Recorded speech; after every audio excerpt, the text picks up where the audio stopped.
3 days after leaving Gergovia, Caesar and his army arrive at the river Allier. After rebuilding a bridge over this river, they cross, and on the other side meet with two Aedui leaders named Vercingetorix and Vercingetorix. These were the same two men Caesar had sent to ride out before the Aedui food column to prove that he hadn't actually massacred them. These two prominent men of the Aedui tribe tell Caesar that Litaviccus had set out with all of his cavalry to rouse the Aedui against Rome and against Caesar. And Litaviccus was the man who had led the food convoy a few episodes back and had started the massacre of Roman citizens by lying that Caesar had massacred the Aedui cavalry. And Litaviccus had ran off to join Vercingetorix when Caesar had exposed this as a lie. Well, these two men, Vercingetorix and Vercingetorix, then tell Caesar that it's imperative that he allow them to leave the Roman army so they can reach the Aedui territory first and affirm the tribe's loyalty before Litaviccus can flip them and turn the tribe against Rome and against Caesar. Now, Caesar says in the Gallic commentaries that he was already pretty certain of Aedui treachery, and he expected that sending these men back to their homeland would only speed up that treachery. But even still, he decides to send these men back to their homeland among the Aedui, as he felt that holding them prisoner would only cause insult or give the Aedui the impression that he had something to fear from them. And this is a fascinating glimpse into Caesar's policy of clemency.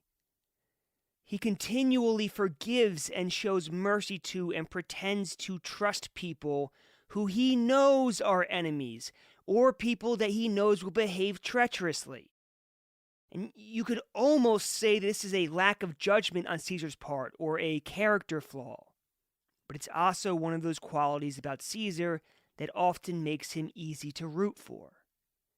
And certainly Augustus, Caesar's successor and adopted son, will turn his back on this policy of clemency and will behave much more ruthlessly toward his enemies. And in the civil wars, Julius Caesar will often have to fight men again and again because he keeps defeating them, forgiving them, and then setting them free with the understanding or agreement that they won't fight against him in the future. Of course, they have no intention of keeping their word, and Caesar almost certainly knows this. So why does he forgive them, and why does he make a show of trusting them? Well, I think it's exactly as Caesar says. He wants to show that he has nothing to fear from them. He defeated them once, and he can defeat them again and again if need be. It's a sort of maddening self-confidence where he is making things harder on himself in order to show how great he is, or perhaps in order to drive home to his enemies that he truly is invincible and can't be defeated. And of course, that oversimplifies things, and his policy of clemency is more complex than just a desire to show that his enemies don't worry him. Caesar is also attempting to gain the moral high ground and to win hearts and minds. But we'll talk more about that once the civil wars come. So, after giving a speech to the two Aedui leaders where he reminds them of everything he and Rome have done for them, he dismisses them and allows them to go back to their home territory. Vercingetorix and Vercingetorix, the two men who have been dismissed, immediately go to Noviodunum, a town of the Aedui. Now, Noviodunum is also where Caesar is keeping all of the hostages he has taken in Gaul. It's also where he has stored the baggage for his army as well as his own personal baggage. Noviodunum therefore has all of the funds of the army, most of its stockpiled food, and the army records. Caesar even has a large number of horses being stored at Noviodunum, which he had bought from Spain and Italy to use in the Gallic Wars. Well, once Vercingetorix and Vercingetorix arrive in Noviodunum, they're given an updated picture on the state of their tribe, the Aedui. At Bibracte, the most important town of the Aedui, Litaviccus had been received by the Aedui and had met with the Vergobret, who is the elected leader for the year for the Aedui, and the Senate of the Aedui. And after this meeting, the Aedui had sent an official embassy to Vercingetorix to make an alliance with him. And so it would appear the Aedui have made their decision and are abandoning Rome, abandoning Caesar to join Vercingetorix in this rebellion. Things grow more dire by the day for Caesar and the Romans. Historian Adrian Goldsworthy points out that at this point, almost all of the Celtic or Gallic tribes and most of the Belgic peoples are arrayed against Caesar. This is a formidable coalition. Author Tom Holland writes about Caesar and his army's resilience during this period in his dramatic way. He writes, quote, "Whatever his," meaning Caesar's, "doubt and weariness, his outward show of confidence remained as sovereign as ever. In Caesar's energy there was something demonic and sublime. Touched by boldness, perseverance, and a yearning to be the best, it was the spirit of the Republic at its most inspiring and lethal. No wonder that his men worshipped him, for they too were Roman and felt privileged to be sharing in their general's great adventure. Battle-hardened by years of campaigning, they were in no mood to panic now at the peril of their situation. Their faith in Caesar and their own invincibility held good." End quote. Getting back to Epidaurus and Viridomarus, these two men learn of Litaviccus' meeting with their Senate and with their Vergobret and the embassy sent to Vercingetorix, and they can tell which way the wind is blowing in their tribe. They then look around at all the valuable stuff Caesar has stored in Noviodunum, and it all seems like too good of an opportunity to pass up. So, they start killing the Roman guards on duty, and then start killing the Roman traders there as well. And presumably they're not doing all of this stuff by themselves, they have clients or dependents helping them. Then comes the fun part. They start dividing all the money and horses among themselves. They send all of the hostages to Bibracte so that the Aedui will now have the hostages Caesar has worked so hard to take from the various tribes of Gaul. And since Noviodunum is on a river, they start piling grain into boats, and when they have no more room in the boats, they start spoiling and burning the remaining grain. In fact, eventually they realize that they can't hold Noviodunum against the Romans, so they burn the town down altogether. Noviodunum is on the Loire River, which Caesar needs to cross. So the next thing Epidaurus and Viridomarus do is raise a local force and set it to guard any potential points where the river can be forded by Caesar and his army.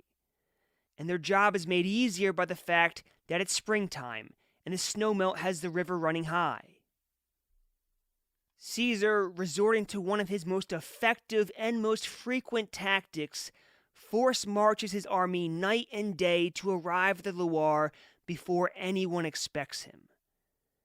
Soon Caesar locates a spot to ford the river, but it's deep and the current is swift. So he has his cavalry line up in a line upriver to break the strength of the current for the infantry. His infantry then cross the river downstream from the cavalry through chest-deep water with their shields and weapons held above their heads to keep them dry. Caesar and his legions are relentless as always. Caesar's appearance and crossing of the river is so swift that the Gauls are taken utterly by surprise and end up fleeing the Roman advance altogether. And once across the river, Caesar is able to find plenty of food in the fields and some cattle for his army to eat. At this point, after collecting food for his army, Caesar marches to link up with Labienus, who has the other half of the Roman army and is coming from a victory over a number of Gallic tribes near modern Paris. And once these two forces unite, Caesar now has 35 to 40,000 infantry, plus some auxiliary under his command. His army is finally whole again. Meanwhile, the Aedui are flexing their newly free muscles.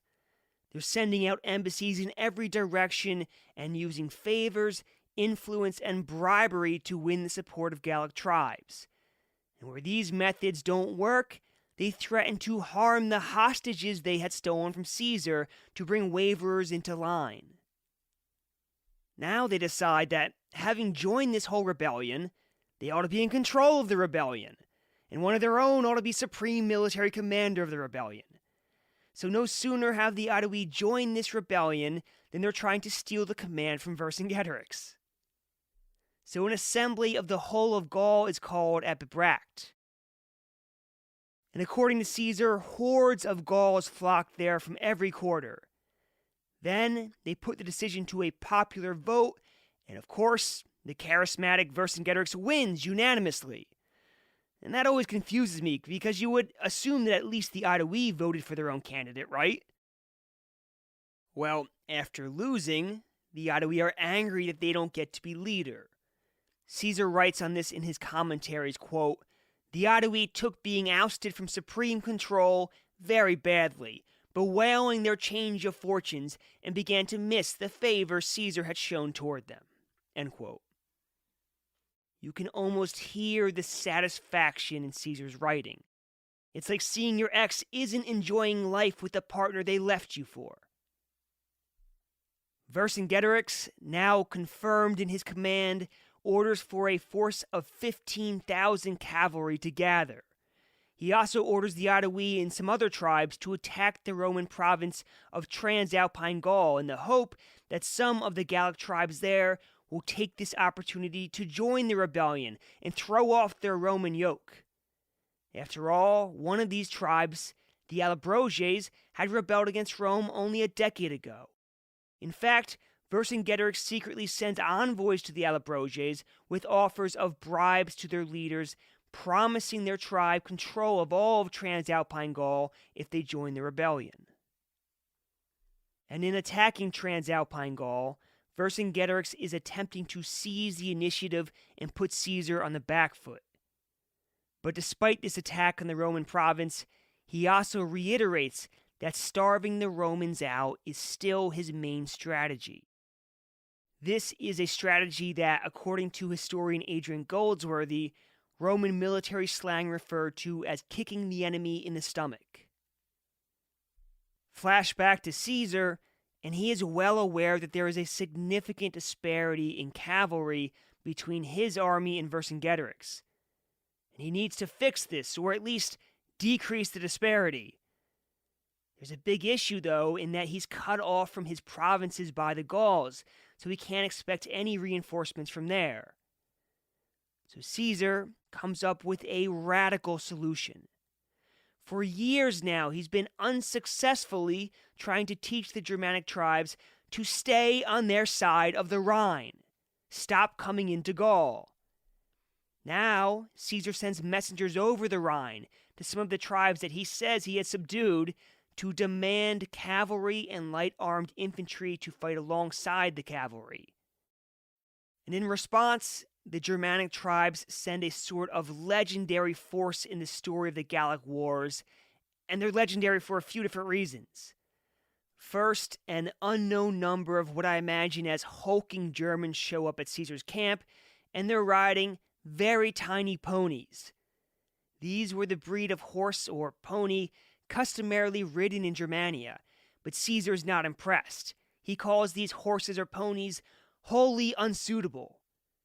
So Caesar takes what you might call proper horses from his military tribunes, equites, and veterans, and mounts the Germans on these. And though this is an inauspicious start, this small force of German cavalry will win multiple, astounding victories against the Gauls, mostly while being heavily outnumbered. And some of these victories may even have changed the course of the Gallic Wars. Once Caesar has his new Germanic cavalry force, he marches in the direction of Transalpine Gaul to bring relief to his province.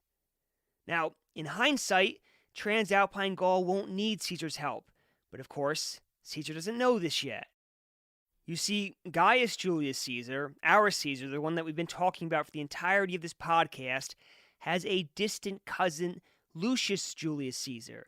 And Lucius Julius Caesar has gathered a force of 22 cohorts to defend the province, and these forces are able to deal with the invasion.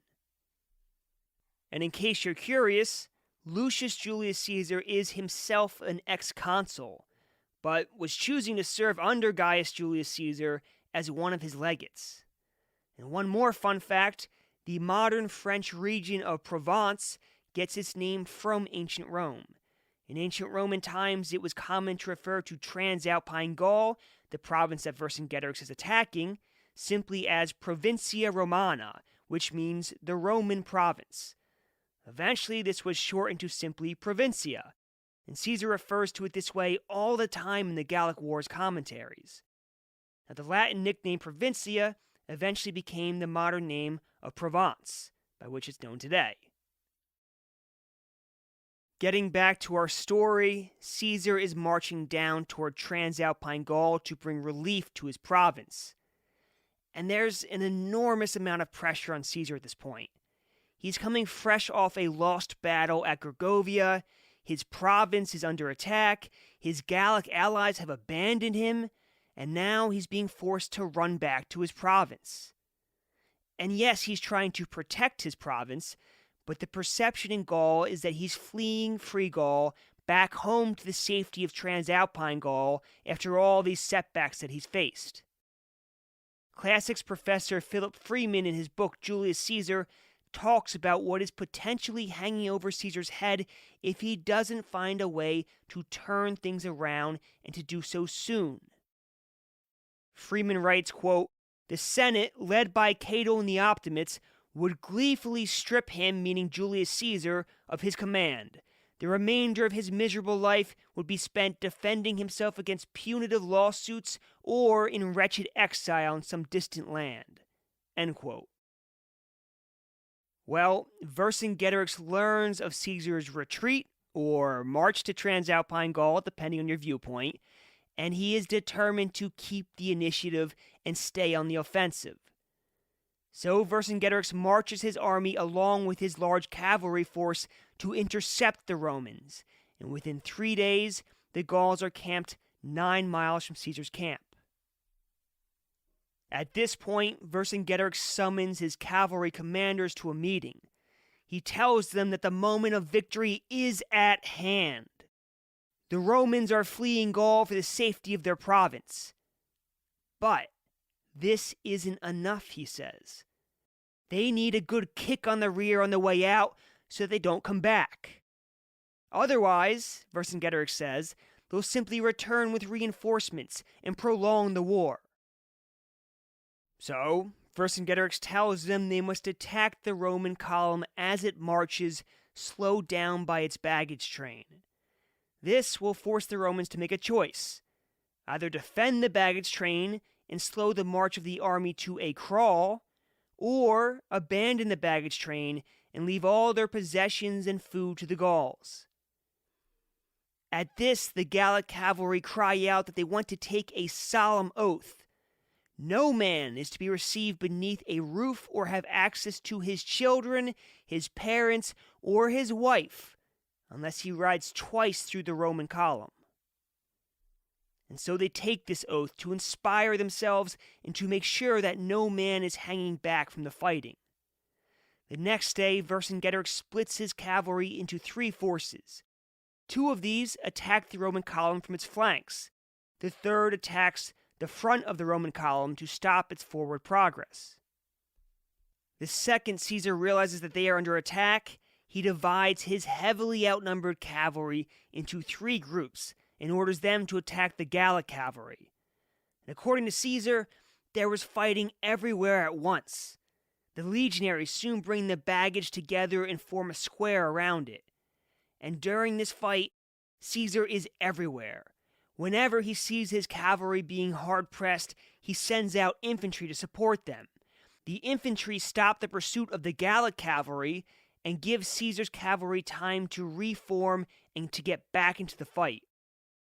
As the fight rages on, eventually, it's Caesar's ferocious German cavalry on the right flank who are able to seize a ridge of high ground. From here, they're able to rout the Gallic force facing them and chase them right down to the river where Vercingetorix and his infantry are waiting and kill a number of these men. The other two Gallic cavalry forces witness this and become afraid that they will be surrounded, and so they flee. Soon Vercingetorix and the entire Gallic army are fleeing. Caesar's cavalry pursue. 8 of his 10 legions are sent in pursuit behind the cavalry. The remaining 2 legions stay behind to guard the baggage. Fleeing Gauls are cut down left, right, and center by the pursuers. In Caesar's words, there was slaughter everywhere. Caesar claims that 3,000 of the Gallic rearguard are killed. Caesar even manages to capture a number of Aedui nobles who he knows personally. One of these is even the candidate for Vergobret that he ruled against a few episodes ago. You can imagine Caesar's satisfaction at capturing these men. The Roman pursuit of the Gallic forces continues until dark. Writing on this defeat for Vercingetorix, ancient writer Dio Cassius singles out the Germans' contribution. He writes, quote, "His," meaning Vercingetorix's, "defeat was due in part to the Germans, who were acting as allies to the Romans. For with their unquenchable enthusiasm and their mighty bodies, which added strength to their daring, they succeeded in breaking through the enclosing ranks." End quote. After fleeing that disastrous battle, Vercingetorix marches his army directly for the fateful hilltop town of Alesia. The next day, Caesar follows with his army and makes camp outside of Alesia. Sensing an opportunity, Caesar immediately begins to reconnoiter the area. And after getting a lay of the land, Caesar encourages his men to steel themselves for the task ahead and sets them to circumvallate Alesia. In our next episode, the climactic Battle of Alesia will begin in earnest. Of all the battles Caesar has waged in Gaul, this one battle, the Battle of Alesia, is remembered above them all as his most famous battle. In fact, it's the most famous battle Caesar will fight in the entirety of his life, including the Civil War. It's unique and memorable for many reasons, and in a lot of ways, it's a test of wills between Julius Caesar and Vercingetorix. But that we will cover in our next episode of the March of History. Thank you to all of you for listening, and thank you especially to our patrons on Patreon and our PayPal contributors. All of you are heroes in my eyes. And if you want to contribute money to support the March of History, the link to our PayPal and Patreon are in the show notes of every episode. Finally, we have our end of episode quote, and it is as follows, quote, "The only limit to our realization of tomorrow will be our doubts of today," end quote. And that is a quote by Franklin D. Roosevelt. As for my part, I wish for all of you listeners to banish your doubts of today so that you can realize the tomorrow you were destined to have. And with that, I'll talk to all of you on the next episode of the March of History.